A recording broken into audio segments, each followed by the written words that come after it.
I'm Kelsey, and I'm Kelsey, and I do Moonrider, which is a motorcycle upholstery company. I also specialize in bench seats, as well as like various other upholstery projects. Sweet. Hello, Kelsey. Thank you for letting me come to your shop today and do this. Yeah. I guess, well, you just did a pad for me for my crazy chair, which was awesome. Thank you. Yes. I guess let's start. How long have you had Moonrider going now? Almost 5 years. It'll be 5 years in April. Okay. Yeah. Now, I remember a long time ago, you were on the hunt trying to find someone to go learn from. Oh, yeah. And then who did you originally, I know you did find someone, right? Like someone you kind of apprenticed and learned how to kind of do a little bit of like the basics of how to do auto stuff. Right. Because you already knew how to sew, I'm assuming. Yeah, I started out sewing at this sewing manufacturer in Kansas City, and that's like basically where I learned to use like the heavyweight machinery, and I learned to design like handbags and like leather accessories, and I like learned how to like work with leather there.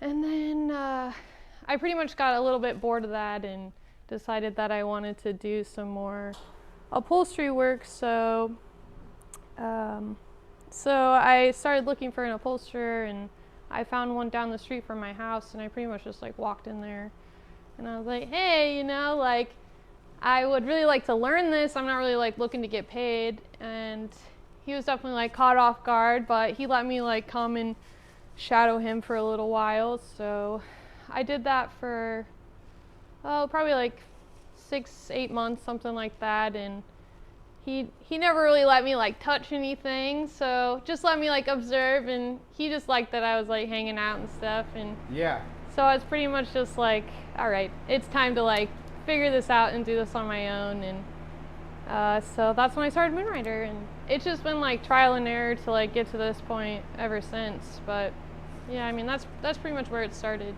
Cool. And when you were doing was the place you started working at, was that like a big manufacturing company? Were they making like only custom stuff? What was the sewing manufacturer? Yeah, so it's Sandlot Goods in Kansas City. Okay. So now they make like hats and stuff, but they were making like leather bags and accessories and stuff like that. So it would be like you would be sitting there sewing the same leather bag together. Absolutely. At one after, like all production like one stuff. step 50 times, right. You know. And then I kind of got more into the designing aspect of that company too, but I loved it and I learned a lot, and I'm like thankful for that time, but that's just like not my thing. It wasn't my goals and dreams. So I always felt like I TIG welded at this place where all they did was stainless steel, but it was like they made like dishwashers. Yeah. But they made every part in. Yeah. So you learned like all these different ways of welding and got good at it. Exactly. Because you're sitting there for 10 hours a day. After a while, I couldn't sit there anymore. Like that wasn't my. I ran out of choice. podcasts, you know. Right, like, but it probably made you really good and proficient at using a machine and knowing how to do different. Obviously, you're working with all different types of material. Too, yeah, right? absolutely, and it like taught me like where to put the needle. You know, like you have to, when you're working with leather, you like put the needle right back in the holes when you're like back stitching, like starting and stopping. So I'm really proficient on where the needle is going into the material. Right. Thankful for that time, but yeah. Yeah, because when you use like heavy leather, you have to like punch the hole first, right, and then go back into it some of the time. Yeah, I mean, if you were working with like, if you're like hand sewing or something, you'd like punch the leather beforehand. But yeah, with my machine, it does all the work. So yeah, it doesn't matter. Yeah.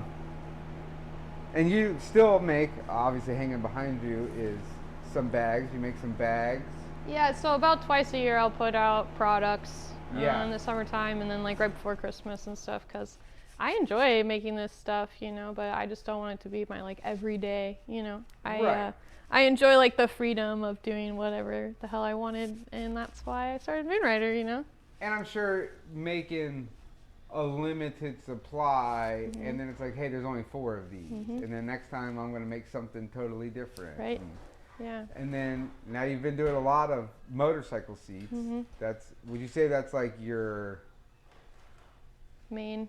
I don't want to say main thing, but like your biggest clientele right now? I mean, I'm always trying to like get to doing like just cool motorcycle seats. You know, Right. that is like the goal for me. Okay. Although I like to spice it up because I just have attention deficit and get bored super easy. So Right. I'm just like, I want to learn. I want to keep learning, but I also like want to perfect this motorcycle, you know, skill. Right. So. Yeah, no, and then you just had a bike that you did the seat on, was on the cover of Gnarly magazine. Shout out to Clay. Yeah. White Trash Rice. Yeah, he built a super cool chopper that won the Built Well People's Champ Award, and Cool. so now so that's a big deal. And then has that been getting you? Because I mean, I already asked you, but the two seats behind you are both from out of town. So has that been getting you some exposure where people are sending you business from out of town now? Yeah, and he was like, you know, posting steps throughout it and tagging me in it. So like throughout that, I was just getting more and more people reaching out. So that was definitely cool. Oh, that's awesome. Yeah. Yeah, and you know, there's only so many motorcycle seats in a town. You know what I mean? So it's cool that you can get. There's only like so many chopper seats too, you know, Right. and that's like what I'm trying to do.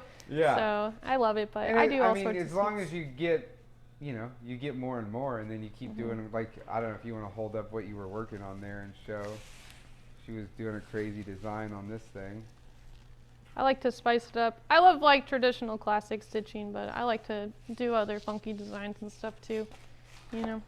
Yeah, and I brought you like the weirdest, wildest thing that There's like fur. Yeah, here's some fur, and I need it to go on this pad so I can make it happen. Make a fur chair. Yeah, I always do. Even when I upholstered a car ever, or if I've done, I mean, my chopper, I had this guy do the seat, James, and he's like this. He's probably the best quality-wise upholsterer ever, but to get the guy to do anything was like pulling teeth. Yeah, which sucks because he done like Riddler cars and like, and I kind of talked to you about how he showed me how to make headliners out of that flooring board and door panels, and cool. Then just be able to like keep it simple, you know, like that's the old saying from this place I go, keep it simple, stupid. Like, I don't need to. No different than. Currently, we're in a situation with a motorcycle. I'm not the guy that's going to weld a motorcycle frame. I have someone that does that to me. I'm not going to get crazy trying to make an upholstery. Yeah. Because I'm not going to like learn a new skill to do this. Yeah, I'm not going to learn how to sew just to make one. Like, I don't need to do that. Yes. I could just give you some money. Right. Right. Exactly. I think that's a big thing for me. Is like a lot, and you might find this. There's some people in the custom industry specifically that they feel like they have to do it all. They have to do everything from the mechanical to the paint to the fabrication to rebuild the motor to. I tell people, I respect it, but I am not that girl. So. Well, also I don't. I think the amount of people that are able to do that, you could probably count on your hands. Sure. Because it's insanity to think that you can, like, I don't need to know how to rebuild a transmission because I have a friend that rebuilds transmissions and that's what he's the best at. Like, focus on what you do the best, you know? Yeah, absolutely. I'm not the best mechanic, so I do body work. Yeah. Like, now you also ride, and what bike do you have right now? What are you I've got a 94 Honda Shadow. It's a 600. Sweet. Yeah, it's pretty cute, but. Is it purple? It is purple. The purple Honda Shadow. Yeah. A friend, Tony, Passing Time Cycles, he painted the tank and took off like the stupid decals off the side, and painted that black, and it looks nice. Yeah. No, I know Tony. I've known Tony. I think as long as I've been working in body shops, I've known Tony. Guy. He's just supported me from the very beginning. I love that. Yeah, guy. I wish he still worked at the paint supply shop. Yeah, Tony. But I'm glad you retired. Yeah, now he's just working on bikes all the time. So. What made you want to get a motorcycle? Well, I basically like grew up on the back of like my stepdad and then my dad's motorcycle, and I've always just like enjoyed going on rides and stuff. And then probably when I was like 18 or so, I was on the back of my friend Kaylin's bike a lot, and we she moved to the Pacific Northwest, and so I was definitely like without a motorcycle and was craving that feeling. We went out to Joshua Tree in California and did Babes Ride Out, which is like a all women's motorcycle event, and I rode on the back of her like hardtail Honda chopper, and yeah. It was sweet. And I was just like, okay, like I miss this feeling, and I think it's like time that I need to get a bike. And so I pretty much just started like looking around, and I took a motorcycle class up at Johnson County and learned to ride that way, and nobody wanted me to like use their bike to learn to ride, so learned that way, like got my license in a weekend, and then I found a old Honda 175, and that's like where I started. Cool. Yeah. And you still, how do you ride a lot in the summertime? Yeah, I love to ride, especially like just to and from work. That's so nice. But I also just like to find a place where I can like ride for a long time without anybody around and go fast. Yeah. Are you going to go back out to California? Are you planning that Maybe. at all? No, I'm not planning it yet, but those women's motorcycle events are like so cool. I've also done like Dream Roll a couple times, and that's another one that's like up in Washington, and yeah. Just, oh wow, those events are just so cool. Just a bunch of cool ladies doing their own thing, you know. Yeah. No, I've always seen them online, because obviously as a dude you can't go to the, like you're not allowed. And that's like any motorcycle event, especially here in Kansas City. There's a pretty good like biker community of like, it's pretty rad. There's like cool dudes from club guys, not club guys, to like dudes in the suburbs. Like everybody kind of works together to have fun, you know. They totally you go do. to like a biker bar and there'll be like some dude in a 1%er cut, but there'll also be some dude wearing like a fleece vest and like Nikes, you know, on a bagger, like, and everybody's getting along. I don't even think I've ever, I mean, I know they happen, but I couldn't tell you the last time I saw like a fist fight at like a bike event or like some problem. People like give each other shit, but you know, they really all get along at the end of the day. You know, they're all riding together. Like people have their own taste and style, and yeah, that's about it. You hear a lot of people talk shit like, oh, you ride a bagger, you ride this. Yeah, exactly. I quit riding. I had to sell my back's fucked up, so I can't ride hardtails anymore. Sure. Now, like a buddy of mine's like, you got to get a bike, and I'm like, I guess. I mean, maybe it's time. I do like riding, but also I would like to get my van running again. Yeah. Like I'd rather do both. Yeah, I can't do both at the same time. You could. Yeah, just it's all money. It's really it really time is and money. I feel that. Yeah, I definitely would like to get a chopper someday, but it's all about money, you know.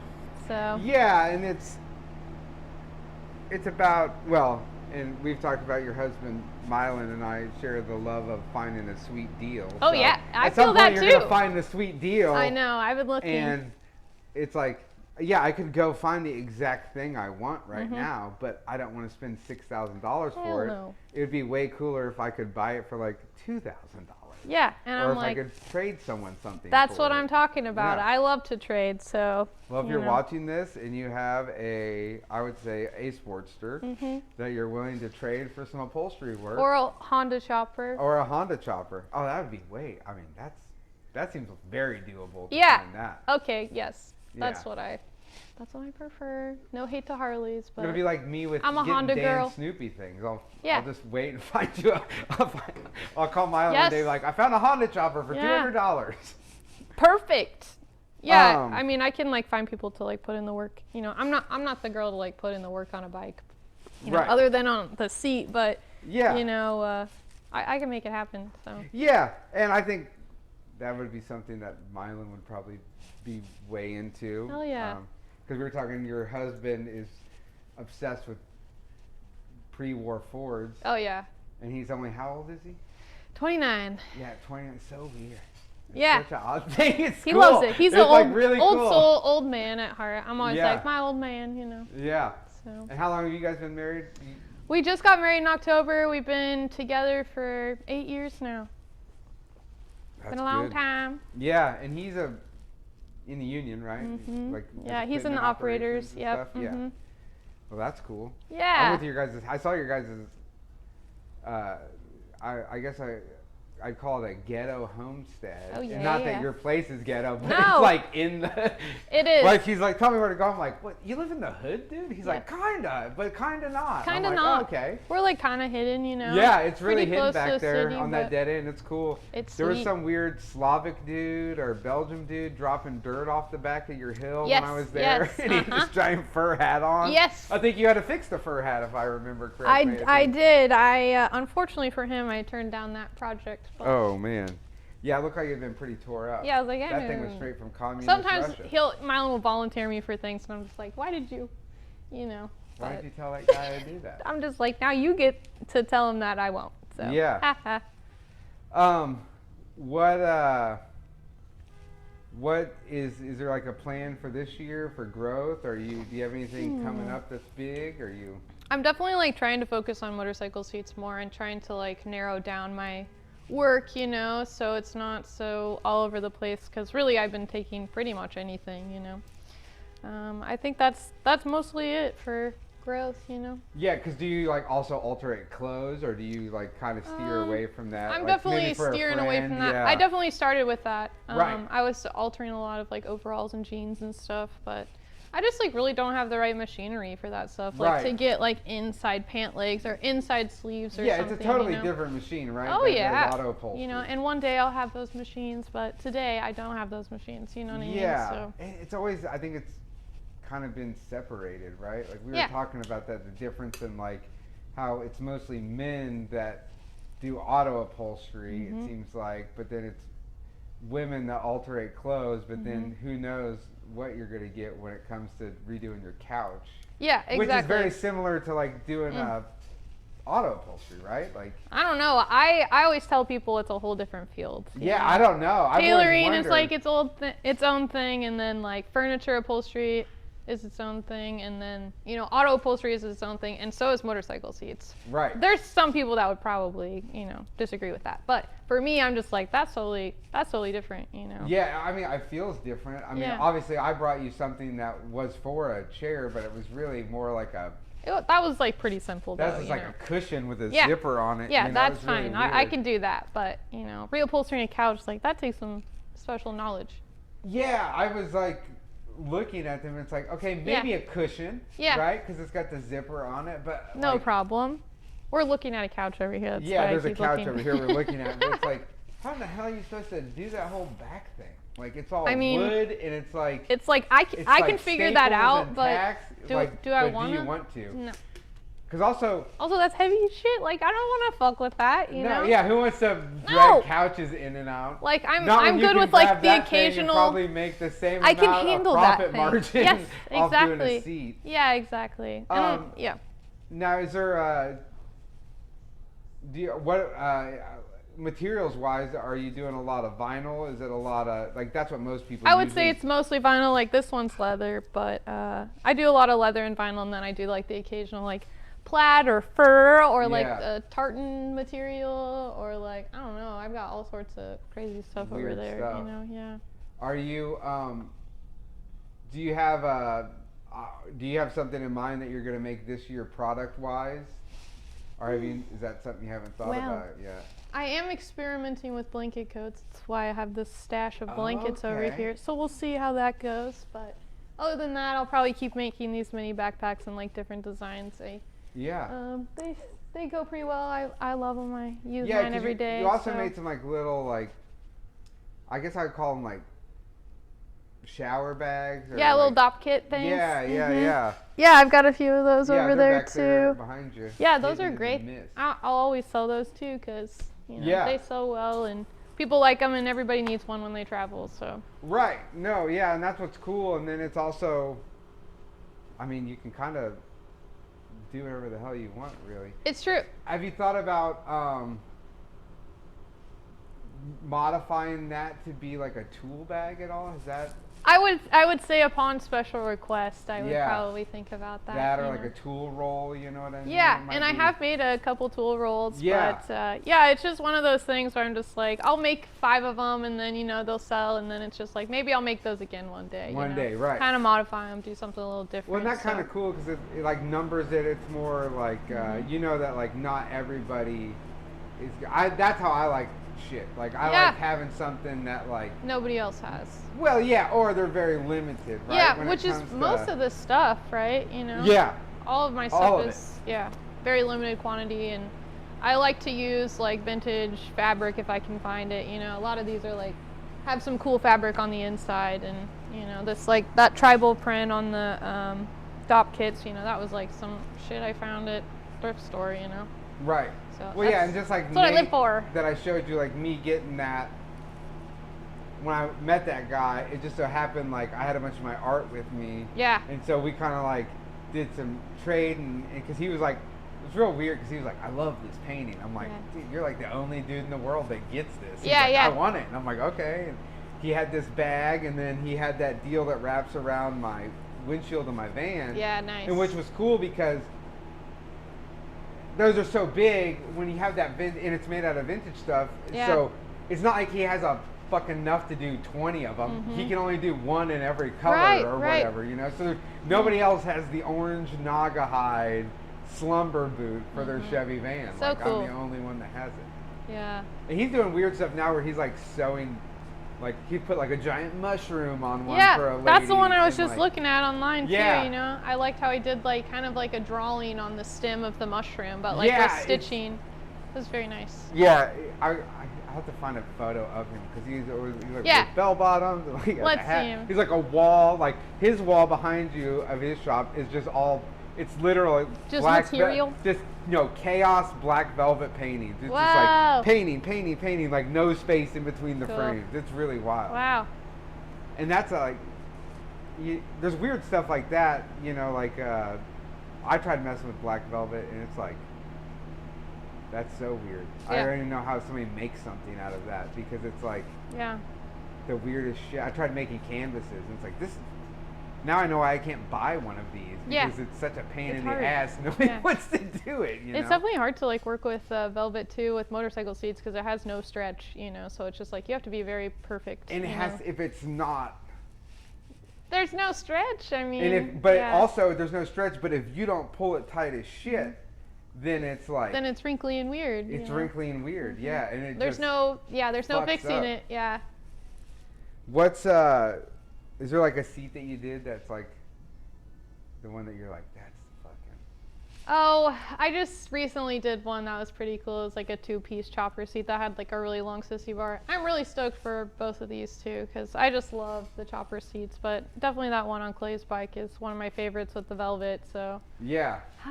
You know. Yeah, and that like, those seat pans are really nice. So I'm sure that makes it easier to. So nice. Modify them and do what you do. Yeah.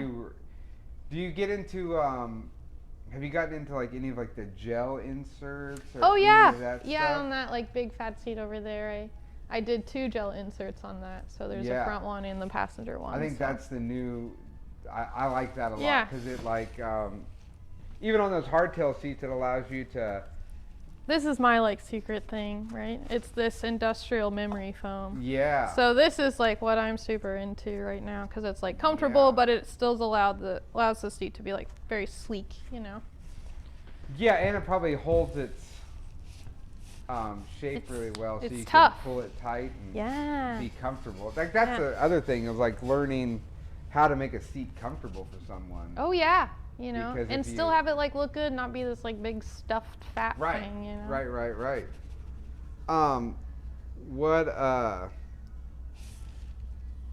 Well, you got your bike. We talked about that. Talked about seats. Mm-hmm. You've done some. I did see a car seat recently that you did in Aubrey's car, and those were really cool. Yeah, his Nova. Do you do?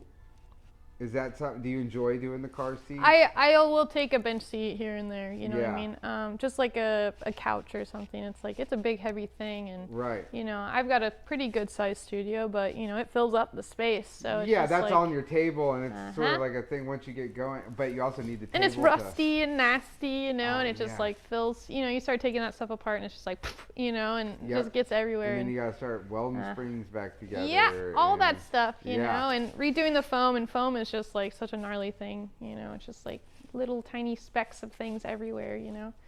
So, but I love it. I love the end product, you know. Yeah. I love seeing it, you know. I love seeing it come to life, and I love when people have like really cool ideas and stuff too. Yeah, I really dug those seats. They look cool in his car. I've Yeah. been trying to. I know his. Aubrey. I know Aubrey Jr.'s mom. We grew up together. Cool. Um, what what's the summer looking like? Riding? Oh yeah. More seats. Riding more seats. We might have to get you involved on Uncle Jerry's motorcycle fiasco. That would be. Let's do the seat. We might need to do a seat for that. Cool. Uncle Jerry, if you're out there listening, people, send Uncle Jerry your well wishes. He needs hopes and prayers at this point. Hopes and prayers to the chopper gods. What? Now, does Mylan ride? Does your husband ride? He'll occasionally ride. You know, he's had like a moped or like a little scooter here and there. You know, but he's building a Triumph chopper. But he's a man of many projects. So we'll see it one day. But yeah, the Ford, the other Ford. Yeah. Yeah, I would just be like, yo, I'll just ride. Yeah. Like you drive. I think that's what he should be on. Like you ride. I'm just gonna sit on the back and ride with you. Take me to the bar, please. I know. Yeah, he doesn't love to ride on the back, but that's fine. You know, he's got a bunch of cool vehicles and stuff. Well, we've gone to like hot rod picnics and stuff, and he'll like drive his little square body or whatever, and then I'll be riding along in the back. So yeah. No, that's fun. Going to events is always. I know you do a lot of the stuff at Blip, and then beyond that, like once you can get out and do not even necessarily vending, but just experiencing, go and experience like these things that have happened for like there's the River Run in Ottawa, and it's like this car show that's happened for like 40 years or something, and it's just like a wild thing where this small town. Yeah. Gets invaded by all these cool cars, and then at night, I'd love to go to more of those. They shut the whole main street down, and you can only drive down it if you're in like a cool old car. Yeah. So it's like real weird, and the I love that is too. Very similar, you know, like they have this lead sled spectacular. It's like a KKOA show. So it was the Custom Kimps of America. It was all these old dudes that got together, and they were all famous car builders, like. Every OG California custom car dude from the 60s and 50s was a part of this. And they have these shows all over the country. I would guess it was their way of like getting together with their homies. You know what I mean? For sure. But I think that's how they all start, you know? Yeah, and now it's like when you go there, it's just the wildest cars are there. I love that stuff. And it's in the middle of fucking Salina, Kansas. Sometimes there'll be car shows around the city, you know, and then we just like, oh, let's stop in, like just down the street here. It'll just be one. I'll like pop out the window and be like, oh shit, you know, just the go one walk that happens over around there. the fucking corner is awesome. It's the been Wild West crazy. Showdown. Yeah. That's Zach from Union Press puts that on. Yeah, it's cool. That's a cool lowrider show. Totally. Even First Fridays under the bridge, like all the lowrider clubs, like the dudes from Twin Cities, Joe and Rob, all them. They're just there hanging out. And I was with someone the other night, and she had never experienced First Fridays, and we drove. We drove through. It was later. I was like, man, if this was the summer, I was like, there would be like, 200-300 lowriders right here. There'd be a bunch of hot rods over here, and there would just be people cruising and walking everywhere. She's like, what? I'm like, have you never? You've never seen this stuff, man. They used to do those like. It was like a Sunday car show in the Crossroads. Did you ever go to that? They were doing it like once a month, like during the nicer months. Oh, I did. I took my. You could just like pop up and park during the pandemic, and I took my van down to one time. Yeah. But even during the pandemic, they started cruising Nolan Road again. And Mindy and I would just get in my van on Saturday night because we couldn't go anywhere. There was no movie theater. There was nothing to do. Right. You didn't want to go to a bar. Most of the bars weren't open. Right. So we would just go out to Nolan Road, and it got to where it was like fucking crazy. Wow. Like there was like every parking lot on Nolan Road was full of cars at one point. And it was like, okay, well, this is getting a little out of hand here, guys. Well, I mean, it would take you like, it felt very back in the day to me. Because when I was a kid, that's all we did. Like when I was a teenager, we all were, at the time, we were like fixing up Hondas because that's all we could afford. Yeah. And I think that's how a lot of people start, for sure. Back at, like, the guys like the older guys I hang out with, they was all Volkswagens with them, right? Yeah. So like, Hondas were cheap. They were starting to make performance parts for them, so we were customizing those and driving them. But we used to just cruise around and like go. Now street racing was a whole different game back then. It wasn't dudes with like 5-second 8-mile cars. It was like, if your car ran at 12 in the quarter mile, you were kind of fast back then. You were like, that was a fast car to us. But like now that's like, you would laugh. I watched this old episode of Pinks the other day, which was this TV show, and the cars they were drag racing. I was just like, these are a joke compared to like cars that I have friends that drive on the road. You know what I mean? But we used to just cruise around. Yeah. All the time. That's the good stuff. I miss the 99 cent a gallon gas. That I know. was like, hey, $20, fill your whole tank up for. Yep. I couldn't tell you. I must have put 100,000 miles on this CRX I built, and it was wild. It was a wild car, but man, back when you could just drive forever and not care. And now, I mean, I still I drive vans, which are gas eaters, but I still now it's just like, I don't care. I'm gonna fill this bitch up. Yeah, exactly. And that's also a thing that I'm about is like, because I know like your Honda's mildly customized with the paint job, and I'm sure undoubtedly you did a seat for it. Yeah, I did the seat for it, and then I got a sissy bar for it, and then I changed the handlebars too. Yeah. So, and then that's anything that I have, like if you like, I drive that Safari van now, and I immediately was like, okay, I need to glue fun fur on the dash. What are we gonna do? Yeah. I need to put a stereo in it. Now on the way here, I'm like, oh, I gotta order one of those hexagon moon eyes wheels this week. Oh, cool. To put in it. So now I'm gonna now I gotta do that. Yep.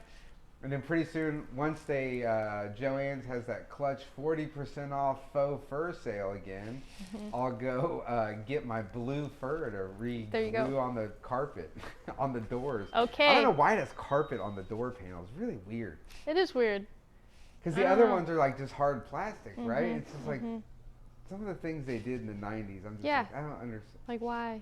Well, it took me like 2 months to figure out how to fix the fucking door so it would open up from the outside, because there are 27 rods inside the sliding door to make it function. And I'm just like looking in there like, how is this even? You could have just put like now it would just be a cable from the handle to the back of the door. You know what I mean? Yes. Like, it's wild. Are you like actively looking for a Honda chopper, or is that just like a goal? I am actively looking. Okay. It's a goal too, but yeah, I'm looking. So you're like pretty serious about. I'm like you're like a Honda semi-serious. gal, huh? I am a Honda gal, through and through. But yeah, I just like them, you know. That's wild. Why is it wild? Oh, just most people are like, because it's just different. It's just wild because it's a little different. Because undoubtedly most of your peers are like, I want a Harley Davidson. Like that's just like the cool thing these days. But like those Honda choppers are rad. They did like, if you actually look in the old, like everybody has this like mysticism about custom paint where they think that a lot of these things that are being done were done in the 50s and the 60s. Well, no, they were done in like 1980, you know, like, but if you look back at a lot of like the street chopper magazines and stuff like that, they're more often than not like Japanese and English choppers than they are like Harley Davidsons in there. And a lot of the shit, early stuff was all Triumphs, you know, like there was a shop in town back in the day called Wild Child, and that guy, Jim Green, he was building choppers before anybody knew what that even was, you know, and then like, this is the birthplace, well, David Mann is from here, and then out of that grew him being a part of the El Forasteros, and then there's that whole thing where like there's this like weird historical culture of like far out dudes that are still around. Some of those guys are still here. That's you know true. What I mean? And they're pretty wild dudes still, and a lot of them are still into art. And like one of my buddies, Eric, that's a Forastero. He does like he's one of those guys that can just do anything. From like he builds his motorcycle. He figures out, he like paints the whole thing himself, and he's like in there like hand lettering it. So and I'm cool. just like, dude. And he'll do like leather work, and he'll draw like he made this like crazy frame for this Charles Manson artwork. Wow. This like he had like some Manson prison artwork, and it's just like, yeah, like where do you come up with this shit? Yeah, dude? Where do you find that? Jeez. Yeah, I'll introduce you to him sometime. Okay. But he had they had some of Charles Manson's art from prison. Wow. And they like, it was weird. He was telling me about getting contacted by like one of the dudes from the Manson family. Whoa. And like all kinds of shit. Oh yeah. My God. Weird, because the guy wanted to buy it back or whatever. Wow. Wild stuff. That is wild. Yeah, it's real crazy. It's real weird. Fucking Charles Manson. Yeah, what? Yeah, it's like real wild. I've been reading this book about Charles Manson lately. It's like real light reading. Oh, really? About the CIA and stuff. It's pretty interesting stuff. It's also weird how a lot of this stuff came out of. I like when you look back for inspiration. You know, I like to look like when I did that. Obviously, you've seen my living room, but I did that seat, and I was like, okay, how am I gonna paint this weird teacup eggshell thing? Right. And then it was just happened like I walked into the store and that fur was the first fur I came upon. It was like, okay, it's fucking perfect. Like just commit to it right here, buy this shit and go do it. Sometimes it just hits you, the ideas, yeah, like you just do it. Have you thought about, it's kind of hard to do, I guess, to like make a seat like a standard issue, like you know, like you have that like the pee pad and that little deal, right? I didn't know if that's I guess it'd be kind of difficult. I've been thinking about it since the beginning, you know, like how could I, you know, make a bunch of seats. And I mean, even I've had like I've made seats before and it's just like it doesn't sell because it's just like, well, what's that gonna fit on, you know what I mean? And right. And I've had the same thing. Like recently somebody told me like, oh, we can get you, Jerry was like, we'll get you money for a motorcycle. We'll get a bunch of gas tanks and we'll paint them. And I was just like, hey, dude, I got plenty of gas tanks around my apartment that I painted that don't sell. Like, I guess I could raffle them, but it's like, also, that sounds like a lot of work. It's like a specialized raffle then, too, you know? Same thing. Yeah, you'd almost have to figure out, like, because there's so many different seats, right? Like, there's so many different bikes, about, you know? like La Pera and all these people, it's like, maybe you could make like a Dyna FXR style seat that was just like one. You know, you made one, but then it's like it's just so limited. You know? I just do like everything. You know, you almost you're almost stuck with like reupholstering whatever you bring me or whatever custom thing. That's right. Yep. Now, do you prefer? On that, do you prefer doing what you're doing to these chopper seats more than like if somebody brought you a stock seat and was like, hey, just take this cover off and redo the cover? Like, do you enjoy doing the 100% enjoy this? And that's just because I like have more creative freedom and stuff as well. And I'm making the pattern from scratch, whereas the other one I'm like using the old pattern essentially to like recover it. Right. And it's just not as fun, you know. It's fine, but this feels more like me, and I'm showing what I can do here, you know. So I definitely appreciate it more. Yeah, and I mean, I was shot to, well, at the beginning this will be some footage of you working, and it's like real. As I was watching you, I'm like, oh man, I don't know how. I just could.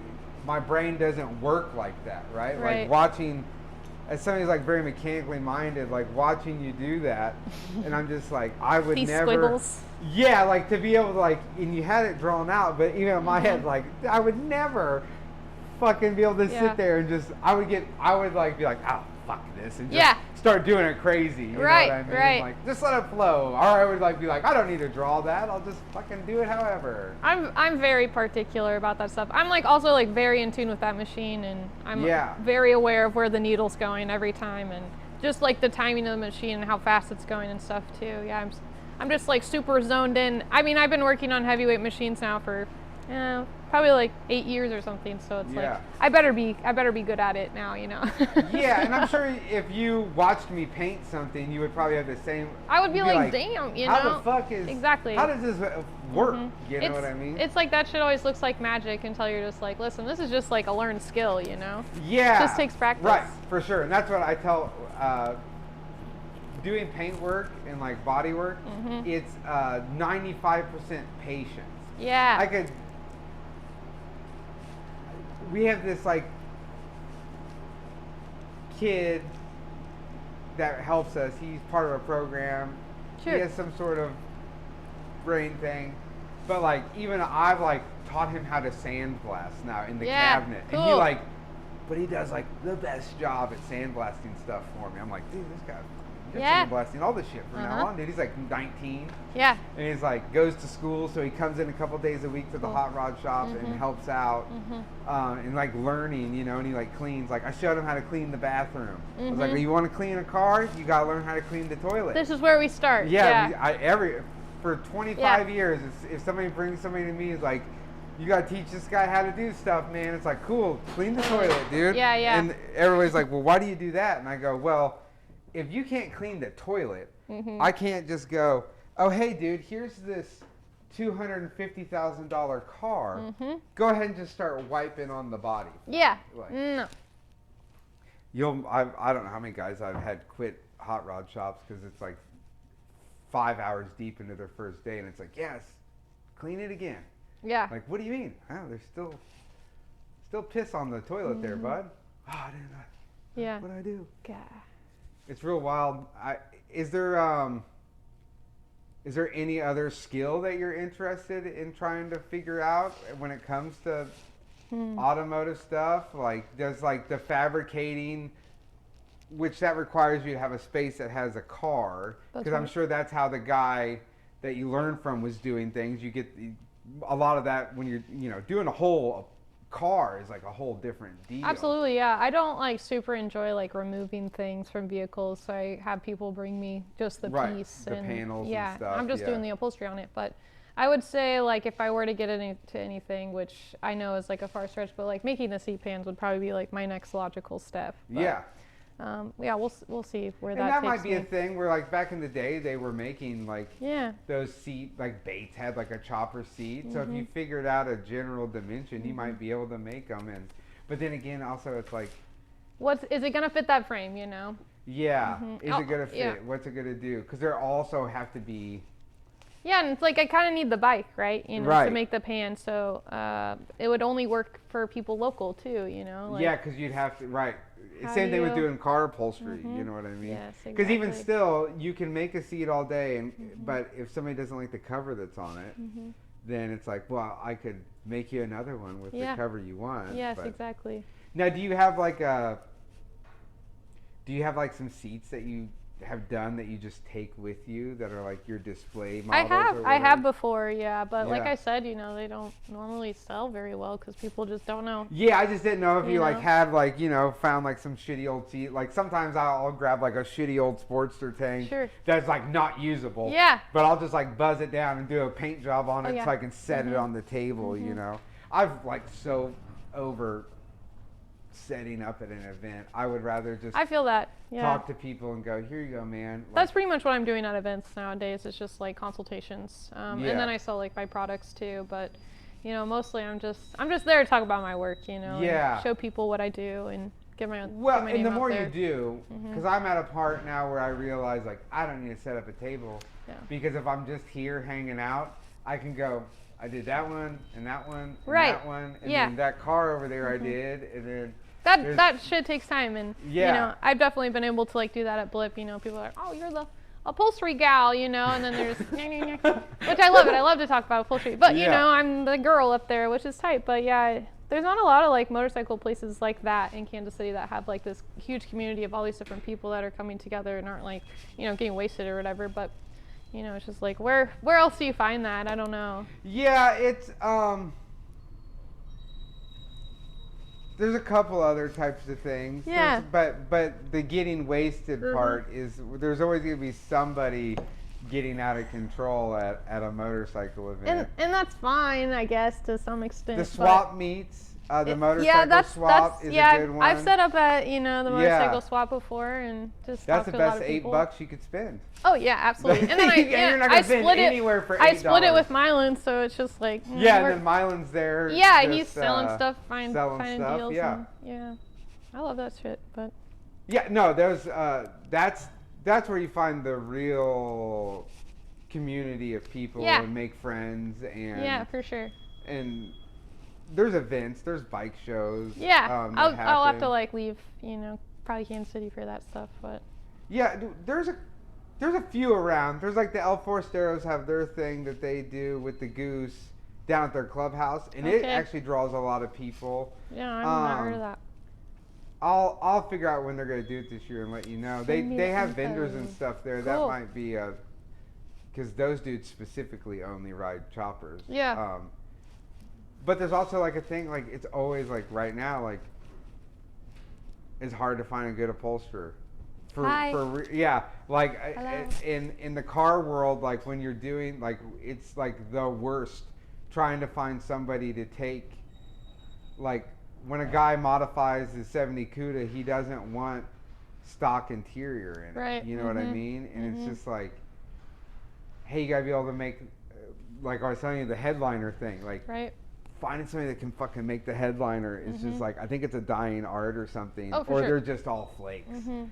But there's a truck I'm doing at work, and the guy, I think I might have told you about it. He's like a crazy amount of money to this dude in Omaha just to save a spot. Yeah. Like as a deposit. Yeah. It was like 12 or 20 grand. Give me in line, yeah. Yeah, and it's just like, dude, like it's crazy. That's more than I've ever spent on an entire car. Like that's what I think about sometimes, where it's like, this guy spent more money on this car than most people spend on a house. Yeah. What the fuck? I mean, I don't know that life, but yeah. It's wild. That's when crazy. You got somebody putting $500,000 into a car, you're like, whoa.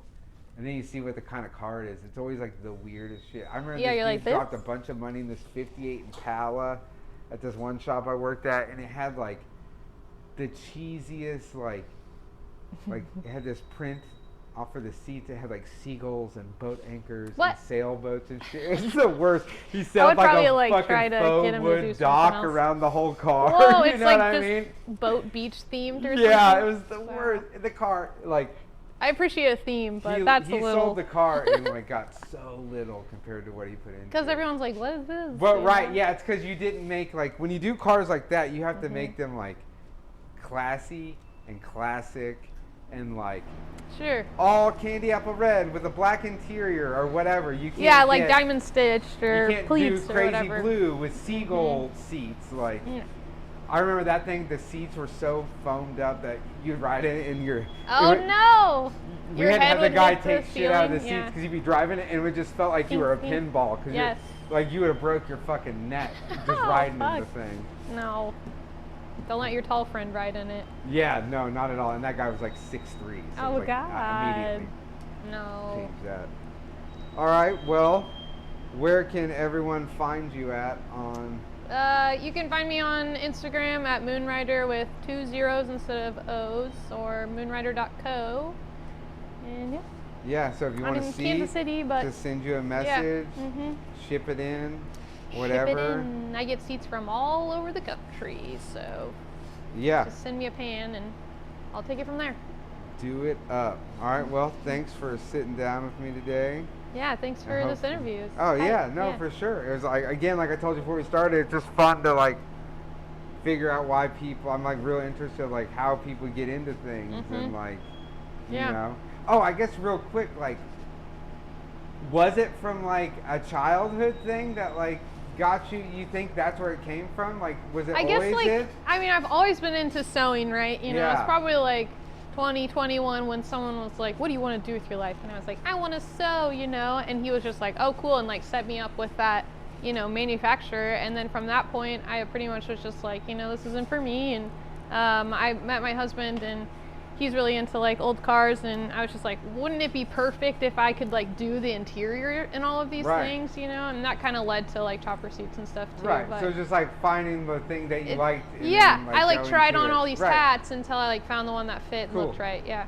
Yeah. No, ever since I was a kid, I was just like, yeah, I'm gonna build custom cars. I think I always like kind of knew I would sew, but you know, it's like discouraged because I was like, you're not gonna make any money off that, you know, like that's hard, you know. Go be a lawyer, doctor, you know. And I'm just like, well, I'm dumb, so you know, like I'm not gonna like go to college for I do body forever. Work. I'm not a genius out here. What do you? I mean, I'm not dumb, but whatever, you know what I mean. No, you're not dumb at all. I've gotten this far, Mom. Made it this far. All right, well. thank you. Everybody go follow Moonrider. Yeah. Send me your shit. Send me your Get a seat done. Go check out my Instagram. You can see the crazy fur seat pad she made for me. Yeah. And then and the cool paint job he did on it. Yeah, and then hopefully soon I'll talk to Mylan about his weird obsession with Get my 900-year-old cars. My weird old man, not really old man, but that'll be the title of that one. Yeah, weird old man. Kelsey's weird old man. I'm not even gonna say Mylan. Kelsey's weird old man. I like it.